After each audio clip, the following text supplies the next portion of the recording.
जब भी कोई बड़ा मौका होता है तब कांग्रेस आपसी बहस में उलझ जाती है, उसके बाद बीजेपी उसका फायदा उठाकर निकल जाती है। पहलगाम हमले के बाद भी वैसा ही दिख रहा है। कांग्रेस लगातार इस मामले को सुरक्षा और खुफिया चूक साबित करने में लगी हुई है। कांग्रेस सांसद शशि थरूर ने ये कहकर पार्टी की हवा निकाल दी कि किसी के पास 100% खुफिया जानकारी नहीं हो सकती। शशि थरूर के इस बयान पर कांग्रेस नेता उदित राज काफी नाराज हो गए और उन्होंने शशि थरूर पर ही जोरदार हमला बोल दिया और उनकी राजनीतिक निष्ठा पर सवाल उठाया। उदित राज ने पूछा कि क्या थरूर कांग्रेस या भारतीय जनता पार्टी से जुड़े हैं। उदित राज ने कहा, मैं शशि थरूर से पूछना चाहता हूं कि वो कांग्रेस पार्टी में हैं या बीजेपी में। क्या वो सुपर बीजेपी आदमी बनने की कोशिश कर रहे हैं? शशि थरूर को बीजेपी से पूछना चाहिए कि सरकार पीओके कब लेगी। क्या शशि थरूर बीजेपी के वकील बन गए हैं? उदित राज की ये प्रतिक्रिया थरूर द्वारा दिए गए उस बयान के बाद आई जिसमें उन्होंने कहा था 22 अप्रैल को पहलगाम आतंकी हमला संभवतः खुफिया विफलता के कारण हुआ है। थरूर ने इसकी तुलना आतंकवादी संगठन हमास के हमले से की थी, जिसने मजबूत खुफिया जानकारी के लिए प्रसिद्ध देश इजराइल को चौंका दिया था। थरूर ने कहा कि जाहिर है कोई भी पूर्ण प्रमाण वाली खुफिया जानकारी नहीं थी, कुछ विफलताएं थी, लेकिन हमारे पास इजराइल का उदाहरण है जो सभी के अनुसार दुनिया की सबसे अच्छी खुफिया एजेंसी सेवाएं देता है, जिन्हें सिर्फ 2 साल पहले 7 अक्टूबर को आश्चर्य हुआ था। मुझे लगता है कि जिस तरह इजराइल युद्ध के अंत तक जवाबदेही की मांग करने का इंतजार कर रहा है, उसी तरह मुझे लगता है कि हमें वर्तमान संकट को देखना चाहिए। किसी भी देश के पास कभी 100% पूर्ण रूप से पुख्ता जानकारी नहीं हो सकती। उदित राज ने थरूर के रुख पर भी स्पष्टीकरण मांगा। उदित राज ने कहा कि मैं उनसे पूछना चाहता हूं कि अमेरिका में 9/11 के बाद कौन सी आतंकवादी घटना हुई थी? क्या बीजेपी ने उन्हें अपना प्रवक्ता नियुक्त किया? असल में शशि थरूर ने कहा था कि आतंकवादी हमलों को सफलतापूर्वक विफल करने पर अक्सर ध्यान नहीं दिया जाता, जबकि विफलताओं को उजागर किया जाता है। कांग्रेस नेता शशि थरूर ने कहा, हम उन विभिन्न आतंकवादी हमलों के बारे में नहीं जान पाएंगे जिन्हें सफलतापूर्वक विफल किया गया। हम केवल उन्हीं हमलों के बारे में जान पाएंगे जिन्हें हम विफल करने में नाकाम रहे। ये किसी भी राष्ट्र में सामान्य बात है। मैं सहमत हूं कि विफलताएं थीं, लेकिन अभी हमारा ध्यान इस पर नहीं होना चाहिए। जम्मू कश्मीर के पहलगाम में 22 अप्रैल को पर्यटकों को निशाना बनाकर किए गए आतंकी हमले में 26 लोगों की मौत हो गई थी। पीड़ितों को इस क्षेत्र के एक लोकप्रिय पर्यटन स्थल बैसरन मीडो के पास गोली मार दी गई थी। यह हमला 2019 के पुलवामा हमले के बाद से क्षेत्र में सबसे घातक हमलों में से एक है, जिसके परिणाम स्वरूप 40 सीआरपीएफ के जवान शहीद हो गए थे। Bureau report, news of India.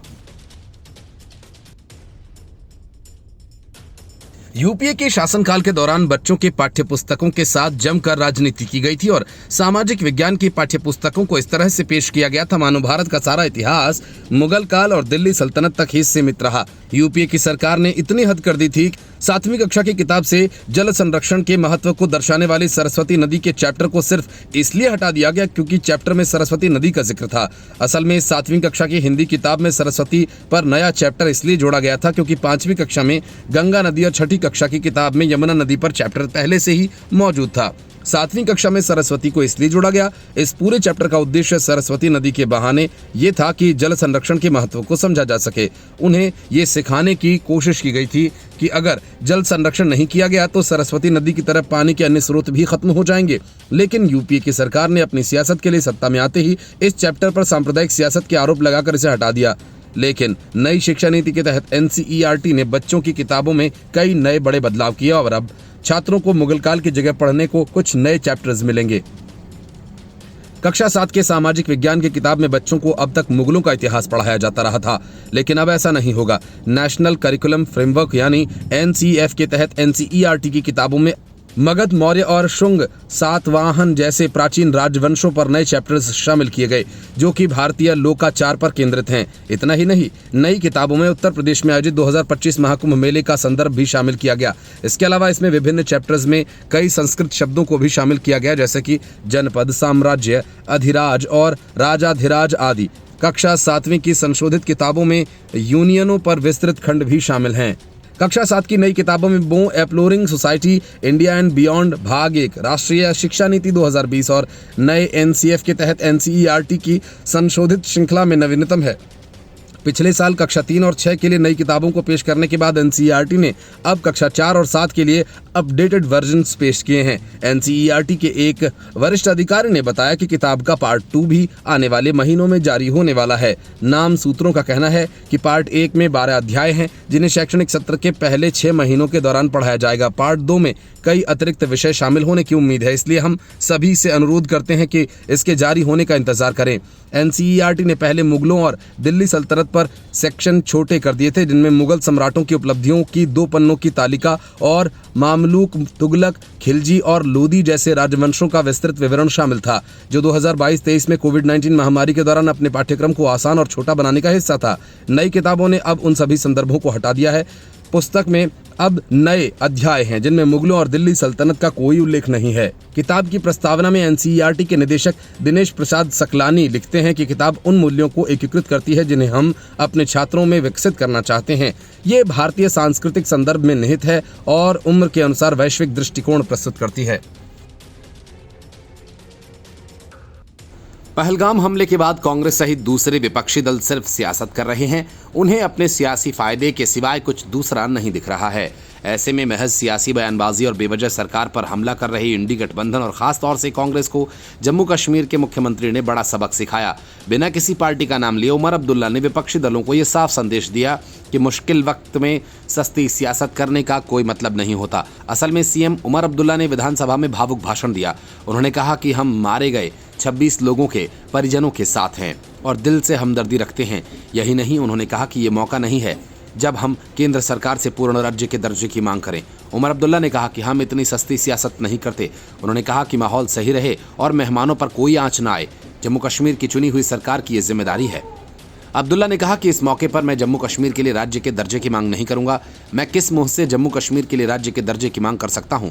हम हमेशा राज्य के दर्जे की डिमांड करेंगे, लेकिन आज यदि मैं ऐसा मांग करूं तो मुझ पर लानत है। उन्होंने कहा कि इस मौके पर तो हम एक ही चीज मांगते हैं कि हमले की कड़ी निंदा और मारे गए लोगों के परिजनों से दिल से हमदर्दी।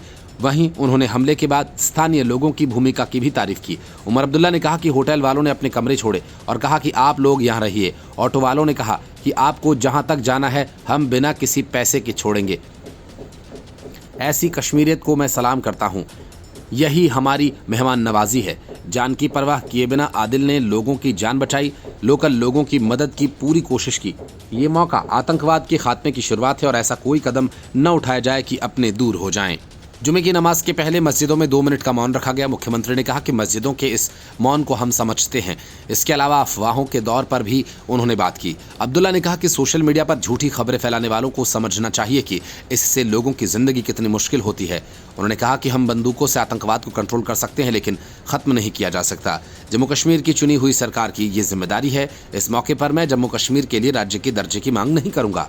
मैं किस मुंह से जम्मू कश्मीर के लिए राज्य के दर्जे की मांग कर सकता हूं? हम हमेशा राज्य के दर्जे की डिमांड करेंगे, लेकिन आज यदि मैं ऐसी मांग करूं तो मुझ पर लानत है।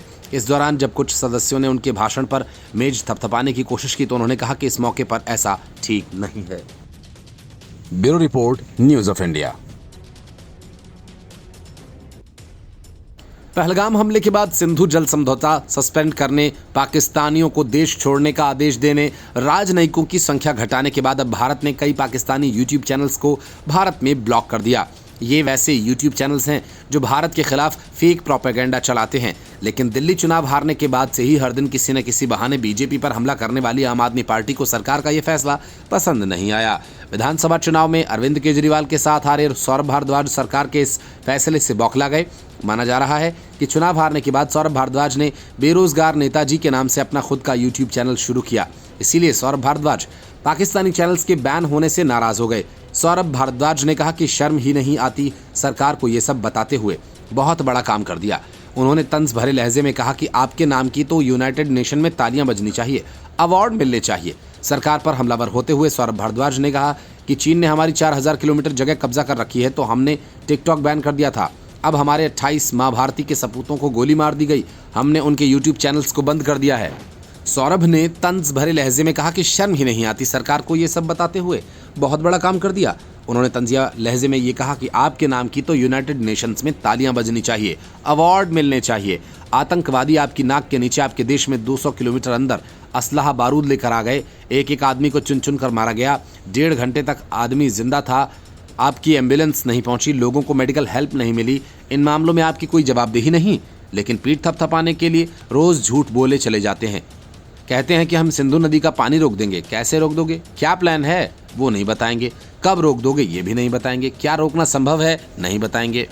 अब कह रहे हैं कि YouTube चैनल बंद कर दिए हैं, बहुत बड़ा काम कर दिया। इसके बाद सौरभ ने कहा कि कुछ करिए, कुछ करके दिखाइए। असल में गृह मंत्रालय ने भड़काऊ सांप्रदायिक रूप में संवेदनशील सामग्री, झूठे नैरेटिव, गुमराह करने वाली गलत सूचनाओं के लिए भारतीय सेना और सुरक्षा एजेंसीज को बदनाम करने वाली सामग्रियों की वजह से इन चैनल्स को देश में ब्लॉक कर दिया है। इन चैनल्स में डॉन न्यूज़, समा टीवी, ARY न्यूज़, जियो न्यूज़ जैसे YouTube चैनल्स शामिल हैं। इनके अलावा पाकिस्तान के कुछ पूर्व क्रिकेटर्स और स्पोर्ट्स जर्नलिस्ट के चैनल्स भी ब्लॉक हुए हैं। जिन YouTube चैनल्स को ब्लॉक किया गया उनमें से कुछ पाकिस्तान के पूर्व क्रिकेटर्स के हैं। ऐसे प्रमुख YouTube चैनल्स में शोएब अख्तर, तनवीर अहमद और पूर्व क्रिकेटर बासित अली का चैनल भी ब्लॉक किया गया। पाकिस्तान के कुछ रिपोर्टर्स, जर्नलिस्ट, ये YouTube चैनल्स भी भारत में ब्लॉक किए गए। इसमें रिजवान हैदर और मोहसिन अली का चैनल भी शामिल है। अली ने तो पहलगाम हमले के बाद अपने YouTube चैनल पर भारतीय सेना के खिलाफ बकवास भी की है। सिंधु जल समझौते के स्थगित होने से मारवाड़ के किसानों की उम्मीदें हरी भरी हो गईं। वहां के लोग चाहते हैं कि सिंधु नदी का पानी उन तक पहुंचाया जाए ताकि मरुधरा में हरियाली आए। राजस्थान, हरियाणा और पंजाब के बीच पानी का विवाद काफी पुराना है। झेलम, चिनाब सहित सिंधु का पानी भारत के किसानों को मिलने लगेगा तो पानी की सारी समस्याएं ही दूर हो जाएंगी। लेकिन किसानों के नाम पर कभी अरविंद केजरीवाल, कभी कांग्रेस तो कभी अखिलेश यादव की सियासत करने वाले टिकैत ब्रदर्स ने इस मामले में अपनी टांग फंसा दी और सिंधु जल समझौते को स्थगित किए जाने के फैसले के खिलाफ बयानबाजी तेज कर दी। इसके बाद बीजेपी सहित सोशल मीडिया के यूजर्स नरेश और राकेश टिकैत की जमकर आलोचना करने लगे और उनसे माफी मांगे जाने की मांग करने लगे। किसान नेता और भारतीय किसान यूनियन के अध्यक्ष नरेश टिकैत और उनके भाई राकेश टिकैत ने सिंधु जल समझौता स्थगित किए जाने के फैसले की आलोचना की। बयान के बाद दोनों भाई लोगों के निशाने पर आ गए। भाजपा ने दोनों भाइयों पर पाकिस्तान की भाषा बोलने का आरोप लगाया और साथ ही माफी मांगने की मांग की। भारतीय किसान यूनियन के राष्ट्रीय अध्यक्ष नरेश टिकैत ने कहा कि पहलगाम हमले के लिए पूरे पाकिस्तान को दोषी ठहराना उचित नहीं है। उन्होंने कहा कि पाकिस्तान में कुछ लोग आतंकवाद को बढ़ावा देते हैं, इसका मतलब ये नहीं कि वहां की पूरी जनता गलत है। सिंधु जल समझौता स्थगित करने पर उन्होंने कहा कि पाकिस्तान का पानी रोकना गलत है। किसान हिंदुस्तान का हो या पाकिस्तान का, पानी बंद होने से उसका नुकसान होगा। नरेश टिकैत ने कहा कि हम इस निर्णय का समर्थन नहीं करते हैं क्योंकि गलती 4 से 5 लोग करें और इसका नुकसान लाखों लोग भरें, ये सही नहीं। इसके अलावा उन्होंने केंद्र सरकार पर निशाना साधते हुए कहा कि सुरक्षा में चूक कैसे हुई और आतंकी वहां कैसे आए। नरेश टिकैत की तरह उनके भाई राकेश टिकैत ने भी बयान दिया। उन्होंने सिंधु जल समझौता स्थगित करने को गलत बताया। भाजपा किसान मोर्चा के अध्यक्ष राजकुमार चाहर ने टिकैत भाइयों पर हमला किया। उन्होंने कहा कि पीएम नरेंद्र मोदी ने पाकिस्तान के खिलाफ कई सख्त कदम उठाए, लेकिन भारतीय किसान यूनियन के अध्यक्ष नरेश टिकैत ने उनको गलत बताया। वो पाकिस्तान की भाषा बोल रहे हैं, उन्हें शर्म आनी चाहिए। उनके बयान की मैं निंदा करता हूं, उनको देश से माफी मांगनी चाहिए। असल में भारत ने 1960 के सिंधु जल संधि को स्थगित करके पूरे पाकिस्तान को हिलाकर रख दिया। भारत सरकार के इस फैसले की सराहना हो रही है। जम्मू कश्मीर के मुख्यमंत्री उमर अब्दुल्ला इस फैसले के लिए मोदी सरकार की तारीफ करते हुए नहीं थक रहे। उमर अब्दुल्ला ने तो यहां तक कह दिया कि सिंधु जल संधि केंद्र शासित प्रदेश के लोगों के लिए सबसे अनुचित दस्तावेज है। उन्होंने कहा कि जहां तक जम्मू कश्मीर का सवाल है, ईमानदारी से कहें तो हम कभी भी सिंधु जल संधि के पक्ष में नहीं रहे। वहीं दूसरी ओर देश में कुछ लोग ऐसे हैं जो कि सरकार के इस फैसले के खिलाफ सवाल उठा रहे हैं। किसान नेता नरेश टिकैत ने सिंधु जल संधि को स्थगित किए जाने के सरकार के फैसले का विरोध करते हुए कहा कि इससे वहां के किसानों का नुकसान हो जाएगा। नरेश टिकैत के भाई और भारतीय किसान यूनियन टिकैत गुट के राष्ट्रीय प्रवक्ता राकेश टिकैत ने भी इशारों में कहा कि पहलगाम की घटना से भाजपा को फायदा होगा। उन्होंने कहा कि जैसे कोई कत्ल होने पर पुलिस जिसको मरने वाले की मौत से फायदा होगा, उसी प्रकार पहलगाम की इस घटना की जांच कर रही एजेंसियों को भी उसे पकड़ना चाहिए जिसको इस घटना से फायदा होगा।